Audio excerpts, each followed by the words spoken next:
నమస్కారం. దూరదర్శన్ వార్తలకు స్వాగతం. నేను త్రిమూర్తులు. ముందుగా ముఖ్యాంశాలు. అటామిక్ టైమ్ స్కేల్ ను జాతికి అంకితం చేసిన ప్రధాని మోదీ, మానవాళికి ఉపయోగపడేలా పరిశోధనలు జరగాలని పిలుపు. రైతు సంఘాలతో కేంద్రం 7వ విడత చర్చలు, ప్రతిష్టంభన తొలగేలా చర్యలు. వ్యాక్సిన్ పంపిణీకి సన్నాహాలు మొదలుపెట్టిన రాష్ట్ర ప్రభుత్వం, ఈ నెల 7న అన్ని జిల్లాల్లో డ్రై రన్ కు ఏర్పాట్లు. దూరదర్శన్, ఆకాశవాణి డిజిటల్ ఛానళ్లకు పెరిగిన ఆదరణ. 2020లో 100% వృద్ధిని నమోదు చేసినట్లు కేంద్ర ప్రసార శాఖ వెల్లడి. కరోనా వ్యాప్తి పట్ల ప్రజలు అప్రమత్తంగా ఉండాలి. విధిగా మాస్కును ధరించడం, ఇతరులతో మాట్లాడేటప్పుడు కనీసం 6 అడుగుల భౌతిక దూరాన్ని ఖచ్చితంగా పాటించాలి. తరచూ చేతులను శుభ్రంగా కడుక్కోవటం, వైద్యులు సూచించిన విధంగా ముందస్తు జాగ్రత్త చర్యలు పాటించడం ద్వారా కరోనాను నిరోధించవచ్చు. ప్రధానమంత్రి నరేంద్ర మోదీ జాతీయ మెట్రాలజీ కాంక్లేవ్లో వర్చువల్ ద్వారా పాల్గొన్నారు. జాతీయ అటామిక్ టైమ్ స్కేల్ భారతీయ నిర్దేశక ద్రవ్యను జాతికి అంకితం చేశారు. జాతీయ పర్యావరణ ప్రమాణాల పరిశోధన శాలకు శంకుస్థాపన చేశారు. జాతీయ అటామిక్ టైమ్ స్కేల్ భారత కాలమానాన్ని 2.8 నానో సెకండ్లు ఖచ్చితత్వంతో నిర్ధారిస్తోంది. భారతీయ నిర్దేశక ద్రవ్య పరిశోధన శాలలకు అంతర్జాతీయ ప్రమాణాలకు అనుగుణంగా నాణ్యత పరీక్షలు మొదలైన వాటిలో సహాయపడుతుంది. వాయు నాణ్యత, పారిశ్రామిక కాలుష్య పర్యవేక్షణ సామగ్రి ధృవీకరణలో స్వావలంబన సాధించేందుకు జాతీయ పర్యావరణ ప్రమాణాల పరిశోధన శాల ఎంతగానో దోహదపడుతుంది.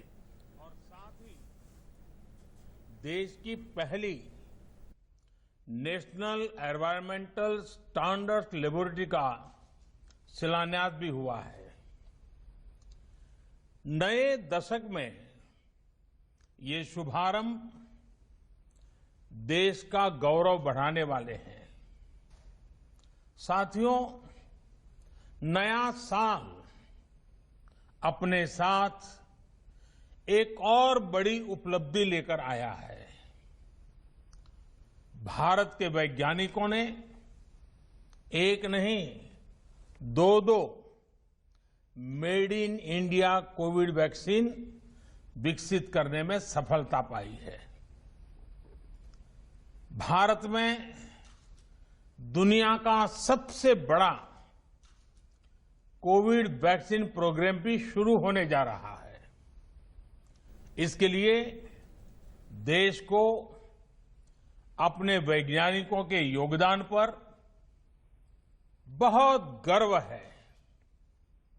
हर देशवासी आप सभी वैज्ञानिकों का, टेक्नीशियनों का, सबका कृतज्ञ है. साथियों, आज उस समय को भी याद करने का दिन है जब हमारे वैज्ञानिक संस्थानों ने, आप सबने कोरोना से मुकाबले के लिए वैक्सीन को विकसित करने के लिए दिन रात एक कर दिया. CSIR समेत अन्य संस्थानों ने एक साथ आकर हर चुनौती का सामना किया, नई नई परिस्थितियों के समाधान तलाशे. आपके इस समर्पण से आज देश में अपने इन साइंस इंस्टीट्यूशंस के प्रति जागरूकता और सम्मान का एक नया भाव पैदा हुआ है. हमारे युवा आज CSIR जैसे संस्थानों के बारे में और ज्यादा जानना समझना चाह रहे हैं. इसलिए मैं चाहूंगा कि CSIR के वैज्ञानिक देश के ज्यादा से ज्यादा स्कूलों के साथ, छात्र छात्राओं के साथ संवाद करें. कोरोना काल के अपने अनुभवों को और इस शोध क्षेत्र में किए गए कामों को नई पीढ़ी से साझा करें. इससे आने वाले कल में आपको युवा वैज्ञानिकों की नई पीढ़ी तैयार करने में నాణ్యత, విశ్వసనీయత బ్రాండ్ ఇండియాకు మూల స్తంభాలుగా ఉండాలని ప్రధాని నరేంద్ర మోదీ అన్నారు. భారతీయ శాస్త్రవేత్తలు దేశంలో 2 అతిపెద్ద కోవిడ్-19 వ్యాక్సిన్ డ్రైవ్ను విజయవంతంగా అభివృద్ధి చేశారని అన్నారు. భారత శాస్త్రవేత్తలు, సాంకేతిక నిపుణులు సాధించిన విజయాలను ప్రశంసించారు. మానవాళికి తోడ్పడేలా పరిశోధనలు జరగాలన్నారు. పలు రంగాల్లో భారత్ స్వావలంబన సాధిస్తోందన్నారు. కొత్త వ్యవసాయ చట్టాలను రద్దు చేయాలని కోరుతూ ఢిల్లీ సరిహద్దుల్లో ఆందోళన చేస్తున్న రైతు సంఘాల నేతలతో నేడు కేంద్ర ప్రభుత్వం మరో దఫా చర్చలు జరపనుంది. ఈ నేపథ్యంలో రక్షణ మంత్రి రాజ్నాథ్ సింగ్తో వ్యవసాయ శాఖ మంత్రి నరేంద్ర సింగ్ తోమర్ సమావేశమయ్యారు. రైతుల ఆందోళనను విరమింపజేయడానికి గల అన్ని రకాల ఆప్షన్లపై రక్షణ మంత్రి రాజ్నాథ్తో తోమర్ చర్చించినట్లు తెలుస్తోంది. రైతులు కేంద్ర ప్రభుత్వం మధ్య ప్రతిష్టంభనకు తెరదించడానికి మధ్య మార్గాన్ని అనుసరించనున్నట్లు సమాచారం. ఈ నేపథ్యంలో రైతుల ఆందోళనను విరమింపజేయడానికి రాజ్నాథ్ రంగంలోకి దిగారు. ఇప్పటికే కనీస మద్దతు ధరకు కేంద్రం హామీ ఇచ్చింది. గత విడత చర్చలు సానుకూలంగా జరిగిన నేపథ్యంలో ఈ రోజు జరిగే చర్చలతో రైతుల సమస్యలు పరిష్కారం అవుతాయన్న ఆశాభావాన్ని కేంద్ర మంత్రి తోమర్ వ్యక్తం చేశారు. ప్రసార భారతికి చెందిన డిజిటల్ ఛానళ్లకు భారీగా ఆదరణ పెరిగింది. 2020 వీక్షకులు, శ్రోతల పరంగా రికార్డు స్థాయిలో 100% వృద్ధిని నమోదు చేశాయి. అలాగే దూరదర్శన్, ఆకాశవాణి 100 కోట్ల డిజిటల్ వ్యూస్ను సాధించినట్లు కేంద్ర ప్రసార సమాచార మంత్రిత్వ శాఖ తెలియజేసింది. దూరదర్శన్, ఆకాశవాణిలకు సంబంధించిన డిజిటల్ ఛానల్స్ను భారత్ తర్వాత ఎక్కువగా అనుసరిస్తున్న దేశంగా పొరుగున ఉన్న పాకిస్తాన్ నిలిచింది. దూరదర్శన్, ఆకాశవాణి డిజిటల్ వేదికలను పాకిస్తాన్లోని పౌరులు ఎక్కువగా వీక్షిస్తున్నారు. ప్రసార భారతి ఆడియన్స్ అత్యధిక మంది ఉన్న రెండో దేశంగా పాకిస్తాన్, మూడో దేశంగా అమెరికా నిలిచిందని కేంద్ర ప్రసార సమాచార మంత్రిత్వ శాఖ వెల్లడించింది. డీడీ ఆకాశవాణి డిజిటల్ ఛానల్స్ను 100 మంది వీక్షించారు. దాదాపు 600 కోట్ల నిమిషాలు వీక్షించారు. ఆకాశవాణి డిజిటల్ ఛానల్స్ను 100 కోట్ల మంది వీక్షించారు. దాదాపు 600 కోట్ల నిమిషాలు సమయాన్ని వెచ్చించారు. కరోనా వ్యాక్సిన్ అత్యవసర వినియోగానికి అనుమతి రావడంతో ఇక వాటి పంపిణీపై కేంద్ర ప్రభుత్వం దృష్టి సారించింది. ఇప్పటికే డ్రై రన్ పేరిట దేశవ్యాప్తంగా ముందస్తు సన్నద్దత పూర్తి చేసింది. త్వరలో ప్రారంభం కానున్న ఈ వ్యాక్సిన్ పంపిణీ ఎన్నికల ప్రక్రియలో ఉండే బూత్ స్థాయి ఆధారంగా ప్రణాళికను రూపొందించినట్లు కేంద్ర ఆరోగ్య శాఖ మంత్రి హర్షవర్ధన్ వెల్లడించారు. ఇందుకోసం నైపుణ్యం కలిగిన సిబ్బందిని అందుబాటులో ఉంచేందుకు భారీ ఏర్పాట్లు కొనసాగుతున్నాయని తెలిపారు. కోవిన్ యాప్ ద్వారానే వ్యాక్సిన్ పంపిణీ చేయనున్నట్లు హర్షవర్ధన్ స్పష్టతనిచ్చారు. వ్యాక్సిన్ తీసుకునేవారు ముందుగా కేంద్ర ఆరోగ్య శాఖ రూపొందించిన ఈ కోవిన్ ప్లాట్ఫామ్లో రిజిస్ట్రేషన్ చేసుకోవాల్సి ఉంటుందని తెలియజేశారు. लोगों को भी इन्वॉल्व किया था हम लोगों ने, तो एक एक बारीक से बारीक चीज की डिटेल्ड गाइडलाइन बनाई गई है, सबके साथ शेयर की गई है. तो आने वाले समय में हमें लगता है 2021 जो है इसमें ये सारी प्रक्रिया बहुत स्मूथली आगे बढ़ेगी. भारत की सरकार प्रधानमंत्री नरेंद्र मोदी जी के नेतृत्व में सारे देश के लोगों को कोविड से हर प्रकार की प्रक्रिया के माध्यम से सुरक्षित रखना चाहती है. वैक्सीन का डेवलपमेंट भी उसी प्रक्रिया में से एक प्रक्रिया है. सबसे प्राइम हम लोगों का क्राइटेरिया अगर है तो वैक्सीन के ट्रायल्स में वो सेफ्टी है, एफिकेसी है, उसकी इम्यूनोजेनिसिटी है और इनमें से किसी भी चीज़ के ऊपर कोई कॉम्प्रोमाइज नहीं है. దేశంలో 2 టీకాలకు అత్యవసర వినియోగ అనుమతులు మంజూరైన నేపథ్యంలో వ్యాక్సినేషన్ ప్రక్రియపై రాష్ట్ర వైద్యాధికారులు నిమగ్నమయ్యారు. వాస్తవ వ్యాక్సినేషన్ ప్రక్రియకు సన్నాహకంగా ఈ నెల 7న రాష్ట్ర వ్యాప్తంగా డ్రై రన్ నిర్వహించనున్నారు. ఇప్పటికే హైదరాబాద్, మహబూబ్ నగర్ జిల్లాల్లోని 7 కేంద్రాల్లో డ్రై రన్ పూర్తి చేశారు. ఈ సందర్భంగా ఎదురైన సమస్యలు, సవాళ్లను గుర్తించి పరిష్కారాలను కనుగొన్న అధికారులు గురువారం అన్ని జిల్లాల్లోనూ మాక్ డ్రిల్ నిర్వహించేందుకు ఏర్పాట్లు చేస్తున్నారు. 1000కి పైగా సెంటర్లలో ఉదయం 9 గంటల నుంచి సాయంత్రం 5 గంటల వరకు ప్రతి కేంద్రంలోనూ 25 మందికి డమ్మీ వ్యాక్సిన్ వేయనున్నారు. వ్యాక్సినేషన్ ప్రక్రియకు ఇప్పటికే అన్ని ఏర్పాట్లు పూర్తి చేస్తామని ప్రజా తెలియజేశారు.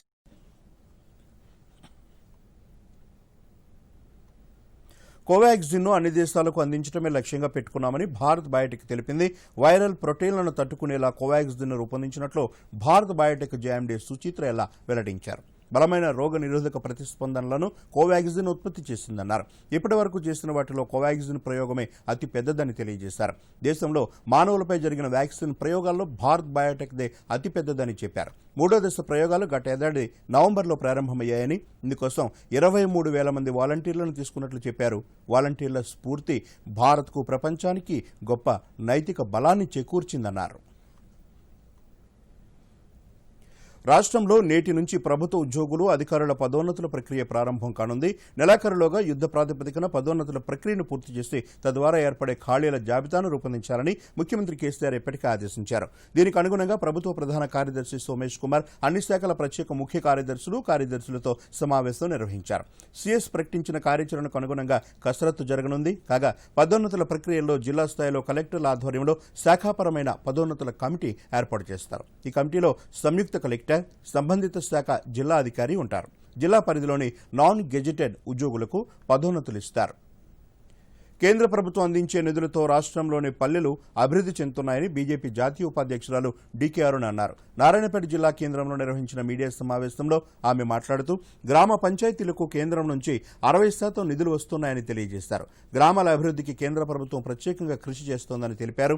కేంద్ర నిధులతోనే గ్రామాల్లో రైతు వేదికలు, వైకుంఠ ధామాలు పనులు కొనసాగుతున్నాయని వెల్లడించారు. కానీ నిరుద్యోగ భృతి, ఇంటికో ఉద్యోగం, 2 పడక గదుల ఇల్లు వంటి హామీలను నెరవేర్చడంలో రాష్ట్ర ప్రభుత్వం విఫలమైందని మండిపడ్డారు. ధన్వాడ మండల కేంద్రంలో గత వారం మంత్రుల పర్యటన సందర్భంగా బీజేపీ నేతలపై జరిగిన దాడిని అరుణ ఖండించారు. రైతు వేదికలు ఇనాగ్రేషన్లు చేస్తున్నారు. ముఖ్యమంత్రి గారు కూడా చేసిండు రైతు వేదిక ఇనాగ్రేషన్. కానీ ఎక్కడ కూడా ప్రధానమంత్రి గారి యొక్క ప్రస్తావన కానీ, ప్రధానమంత్రి గారి యొక్క చిత్రాన్ని కానీ అక్కడ ఏర్పాటు చేసి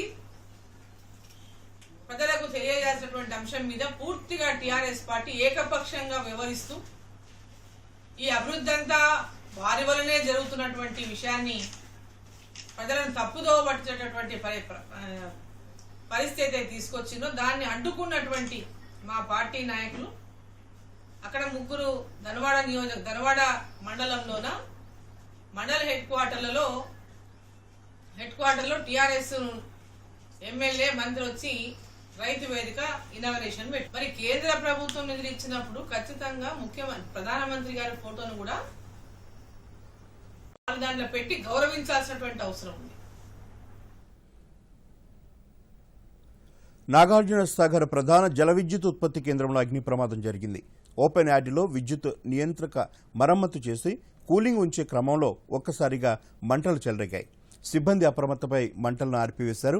ఈ ఘటన వల్ల ఎలాంటి ప్రాణ నష్టమూ జరగలేదని, విద్యుత్ ఉత్పత్తికి కూడా ఎలాంటి నష్టమూ జరగలేదని అధికారులు పేర్కొన్నారు. మంటలను వెంటనే ఆర్పివేయటం వల్ల పెను ప్రమాదం తప్పిందని తెలిపారు. ఆయన అందరి ఉపాధ్యాయుల వలె పాఠశాలలో విద్యను బోధించడానికి మాత్రమే పరిమితం కాలేదు. ఉపాధి కల్పించి 10 మందికి దారి చూపించే సాంకేతిక విద్యను అధ్యయనం చేశారు. ఆ రంగంలోనే నిరంతర మార్పులకు శ్రీకారం చుట్టారు. కొత్త విషయాలను ఆకళింపు చేసుకుని పదవీ విరమణ అనంతరం విద్యార్థులకు ఉపయోగపడే షార్ట్ హ్యాండ్ విద్యను ఉచితంగా అందిస్తున్న వరంగల్కు చెందిన విశ్రాంత సీనియర్ అధ్యాపకుడు గట్ల రామరెడ్డిపై దూరదర్శన్ అందిస్తున్న ప్రత్యేక కథనం.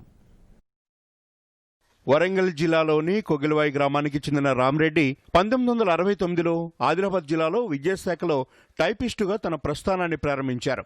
ఆ తర్వాత వరంగల్కు బదిలీపై వచ్చిన రామరెడ్డి 29 సంవత్సరాల పాటు వరంగల్ ప్రభుత్వ పాలిటెక్నిక్ కళాశాలలో విధులు నిర్వహించి ఎంతోమంది విద్యార్థులకు షార్ట్ హ్యాండ్లో శిక్షణ ఇచ్చారు.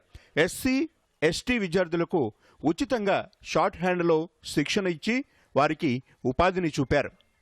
రామరెడ్డి 2007లో ఉద్యోగ విరమణ తర్వాత తన నివాసంలో ఇన్స్పైర్ ఎడ్యుకేషన్ ట్రస్టును ఏర్పాటు చేసి వందలాది మంది విద్యార్థులకు షార్ట్ హ్యాండ్తో పాటు స్పోకెన్ ఇంగ్లీష్, పర్సనాలిటీ డెవలప్మెంట్లలో ఉచితంగా శిక్షణ ఇస్తున్నారు.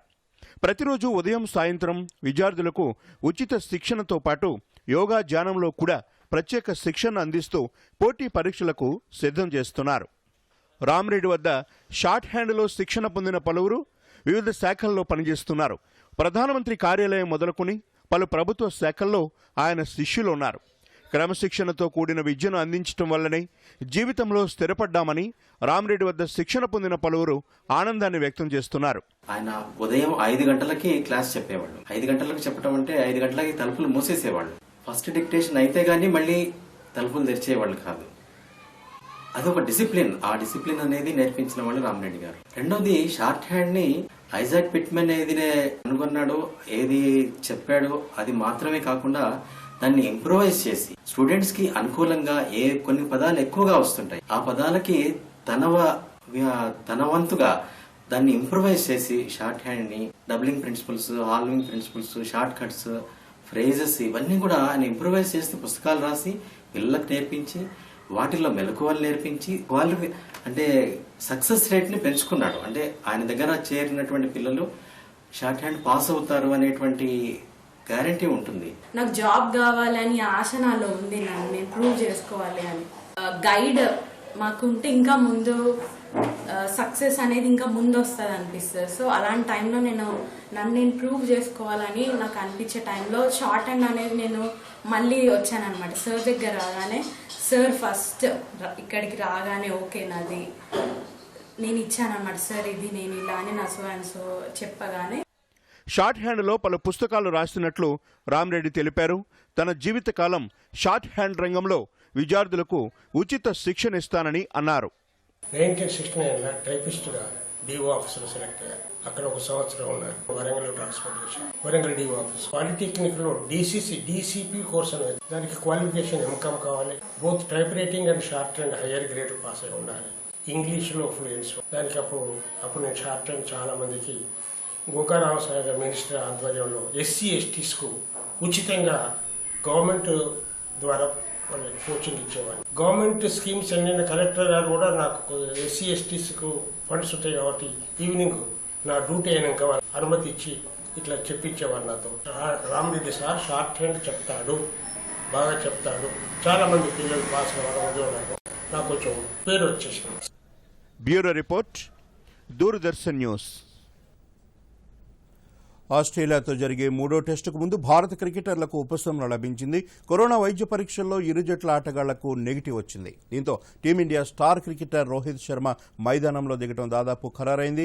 ఆస్ట్రేలియా క్రికెటర్లకు నెగిటివ్ వచ్చింది. దీంతో 3వ టెస్టు నిర్వహణకు మార్గం సుగమమైనట్లే. ఈ రోజే ఇరు జట్లు సిడ్నీకి వెళ్లనున్నాయి. ఇక మరోమారు ముఖ్యాంశాలతో వార్తలు ముగిద్దాం. నమస్కారం. దూరదర్శన్ యాదగిరి వార్తలు ఇప్పుడు సోషల్ మీడియాలో చూడొచ్చు. యూట్యూబ్ అయితే డీడీ న్యూస్ తెలంగాణ, ట్విట్టర్ వేదికగా తెలంగాణ డీడీ న్యూస్, అదే ఫేస్బుక్ అయితే @DD యాదగిరి న్యూస్లో వీక్షించవచ్చు. అటామిక్ టైమ్ స్కేల్ను జాతికి అంకితం చేసిన ప్రధాని మోదీ, మానవాళికి ఉపయోగపడేలా పరిశోధనలు జరగాలని పిలుపు. రైతు సంఘాలతో కేంద్రం 7వ విడత చర్చలు, ప్రతిష్టంభన తొలగేలా చర్యలు. వ్యాక్సిన్ పంపిణీకి సన్నాహాలు మొదలుపెట్టిన రాష్ట్ర ప్రభుత్వం, ఈ నెల 7న అన్ని జిల్లాల్లో డ్రై రన్కు ఏర్పాట్లు. దూరదర్శన్, ఆకాశవాణి డిజిటల్ ఛానళ్లకు పెరిగిన ఆదరణ. 2020లో 100% వృద్ధిని నమోదు చేసినట్లు కేంద్ర ప్రసార శాఖ వెల్లడి.